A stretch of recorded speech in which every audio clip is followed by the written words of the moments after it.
Hello and welcome to Criminal Justice in a Nutshell. My name is John Fisher, and this episode of Criminal Justice in a Nutshell is the public defender. Well, not just the public defender, the defense attorney. And there's several different kinds or categories, types of defense attorneys.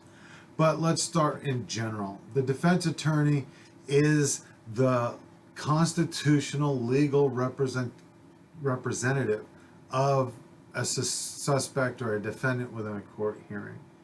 The courts themselves, the Supreme Court, and the Constitution has authorized, supported, and guaranteed that each and every individual that has been charged with a crime has the right to an attorney, has the right to a defense attorney, and that defense attorney himself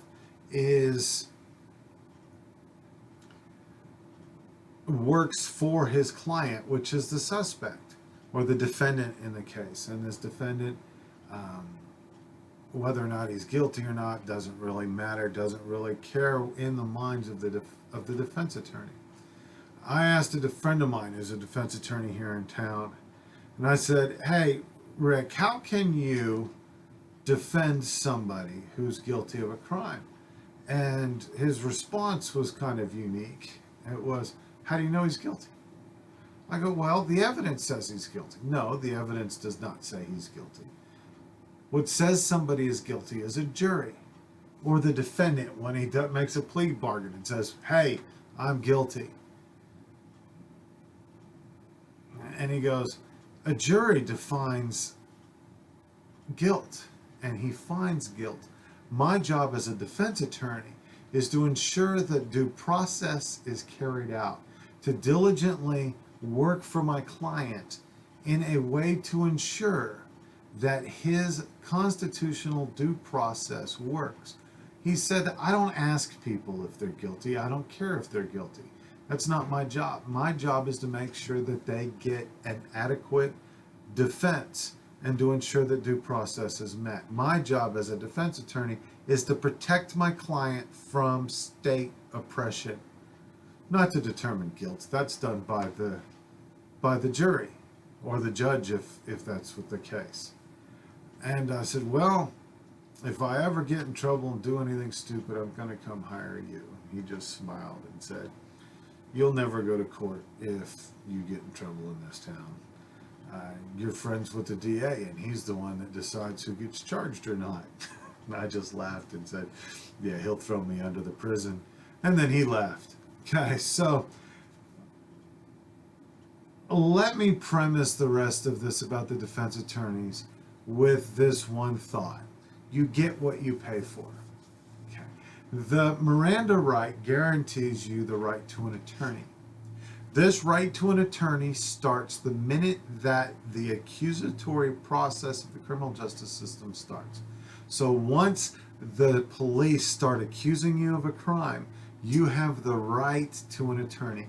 And that's why Miranda says you have the right to be silent. You have the right, you have the right to an attorney. And if you can't afford an attorney, one will be appointed to you. Okay, let me start with even attorneys that are appointed to you. If you're found guilty, you have to pay the state back for that attorney. But you get what you pay for.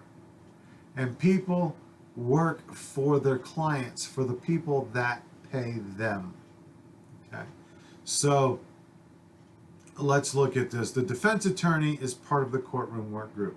He's one of the key actors of the courtroom work group. You've got the judge, you've got the DA, and you have the defense attorney. And the defense attorney has to work with the other two members of the work group in order for assembly line justice to work. Okay, we have the right to a jury trial. But if every single person in the country got a jury trial when they committed a crime, we would never get through the docket. So plea bargains are necessary and important. Okay. But the defense attorney's job is to work out the best result.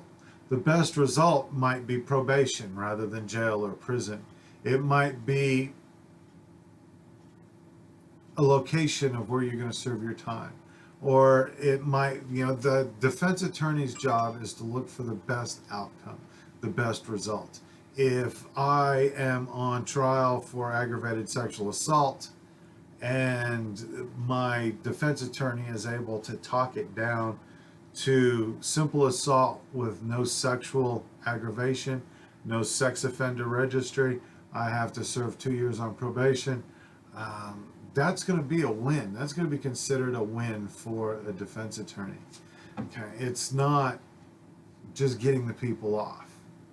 Okay, I'm a defense attorney and I can't rate my success rate on acquittals because, again, 97% of all cases that the district attorney brings to trial, the defendant is found guilty. So if the acquittals on the part of the defense attorney are few and far between, so they have to measure at another avenue on what success is, and that measure is the best results. Okay? If I can get your sentence commuted, or I could get your sentence knocked down, or I could get your charge lessened, or I can do those things, I'm gonna be a successful defense attorney. Lack of cooperation within the work group on the part of the defense attorney could cause sanctions from the courtroom. You could have limited resources. You could find yourself to where you're not getting as many appointed cases. And if you're difficult to work with, the DA is not going to give you the best plea deals. So as a defendant, your best option, your best desires is to have an attorney that works well with the work group because he's going to get a better deal. He's your worker. He's working for your best interest. But there is a diversity and stratification within the legal profession. A lot of the lawyers here in Big Spring are general practice lawyers. They can, they do a little bit of everything. Mr. Jones down there in Evan Pierce Jones in San Angelo, he is a certified criminal defense attorney, and all he does is criminal defense law. And defense lawyers, criminal defense lawyers, are at the bottom of the legal hierarchy. They are, they didn't graduate at the top of the class for the most part. They are not much better than ambulance chasers. Okay, there is a new generation of criminal defense lawyers, but this new generation of criminal defense lawyers end up in the public defender's office where they have low status. They can't get a whole lot of clients. Their fees are paid, by $3,000 a case on the part of the state.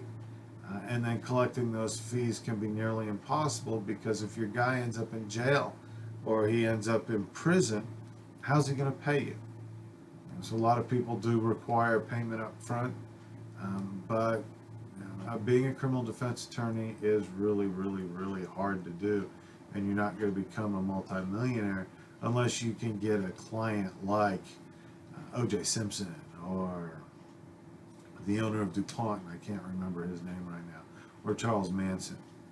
Okay, so counsel is appointed. The Sixth Amendment guarantees the right to an attorney, even if you can't afford it. And there's several court cases in the textbook that cover this issue.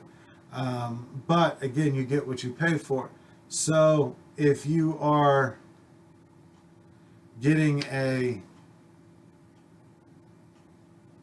appointed lawyer,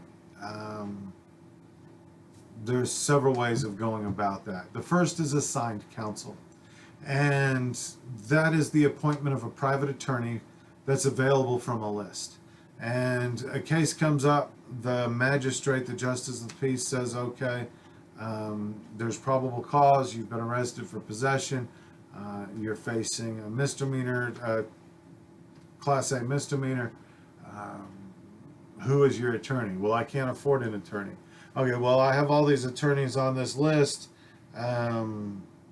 Mike Thomas is the best attorney for possession, so I'm going to appoint Mike Thomas. And then he becomes your attorney, and then the state will pay a little bit. Another is a contract system, and this becomes a rotary system. The contract system is of private attorneys, and they bid for contracts for a fixed term. Okay, so Rick Hamby could come up, or Evan Pierce Jones in San Angelo, or Stan Brown in Abilene, could go to the court and say, I will take care of and I will handle all of the criminal defense cases for your indigent population. This is how much money I want for it. And then the county agrees to that, and then they pay them respectively. They represent all indigents during that period of time. Okay, they're paid a flat rate for the contract. Okay, so and that comes up at the beginning or the end at the term. Well, they'll pay you a little bit every while. So I'm gonna, I'll run your indigent care for the next 6 months for $15,000 or however much they decide. The next way is through the Public Defender's Office. And the Public Defender's Office was started in Los Angeles County in 1914. And it spread quickly throughout the country after Gideon versus Wainwright. And after the Gideon versus Wainwright, approximately 70% of the United States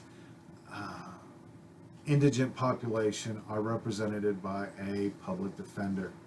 The public defenders have low pay. There's a high turnover rate. They're inexperienced lawyers. Okay, they're fresh out of law school and they have absolutely no experience. And they have caseloads that are through the roof. And it takes, they don't have a whole lot of time to get to learn the case or learn the defendant or get to know the defendant. So they just flip these cases as quickly as they can. Again, is how we get our the attitude and the belief that we have a guilty until proven innocent assembly line justice program. Okay, the primary job of defense attorneys is to defend and to counsel clients and the consequences of their actions. You've done this. This is the plea bargain that the DA has put forth. And then you're a communication vessel between the client and the courtroom. Okay, so this has been Criminal Justice in a Nutshell, the defense attorneys. My name is John Fisher, and I hope that you have an extremely